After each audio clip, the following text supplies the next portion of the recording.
আমার বাড়ি বাংলাদেশ। আমি বড় আশা করে আসছি, 12 বছর পর একবার করে হয়। বাংলাদেশ থেকে এসেছে? হ্যাঁ। ওখানে সনাতনীদের উপর অত্যাচার চলছে। চলছে এবং ঠাকুর ঘর ভেঙে ফেলিচ্ছে, মা বোনদের উপর অত্যাচার হচ্ছে এবং বামুন যারা পূজারী তাদের কেটে ফেলে দিচ্ছে।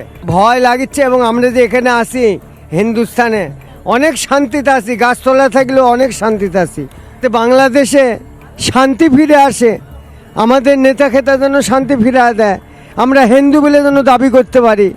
আমাদের হিন্দু বাংলাদেশে হিন্দু বলে দাবি করতে ভয় লাগছে। কোনো কিচ্ছু করতে পারছি না, আমাদের কাটে ফেলিচ্ছে, বামুনদের কাটে ফেলিচ্ছে, ঠাকুর ঘর ভেঙে ফেলিচ্ছে, কালী ঘর ভেঙে ফেলিচ্ছে, সব কিছু ভেঙে ফেলিচ্ছে। ম্যাডাম আপনি একটু দয়া করে এটা তুলে ধরবেন। ছি রিপন, ছি ছি ছি। আমি বলি ছি, আপনার ছি, কাছে, ছি। আমি যেটা বলতে চাই, ছি, আপনি ছি, সাংবাদিক, ছি, ছি, ছি। আপনি বাংলাদেশে আমার কথা আগে শোনেন, ছিছি করবেন না, ছি, আগে কথা ছি, ছি, শুনতে হবে। আপনি কথায় কথা ছিছি করেন কেন? ছি। আগে কথা শুনুন। আপনি বাংলাদেশে আসবেন, মানবিকতার আপনি সাংবাদিক লজ্জা। হিসাবে বাংলাদেশে আসবেন, বাংলাদেশের সমস্ত টাকা আমি দেবো, ছি, ছি। আমি রিপন আপনাকে দেবো। বাংলাদেশের মানবিকতার 64 জেলায় লজ্জা। ঘোরাবো। কোথাও যদি কোন হিন্দুদের উপর অন্যায় ছি, অত্যাচার ছি, করা ছি, হয় ছি, ছি। তাহলে আমি আমার হাত কেটে ফেলবো, আমি আমার হাত কেটে ফেলবো। ইস। আপনাদের মতো সাংবাদিকদের কারণে আজকে বাংলাদেশের কিছু মানুষকে আপনারা ছি, ছি, জোরপূর্বক ছি। পাসপোর্ট নিয়ে তাদের যে লজ্জা, স্টেটমেন্ট দেওয়া লজ্জা, আবার স্মৃতি করেন। লজ্জা।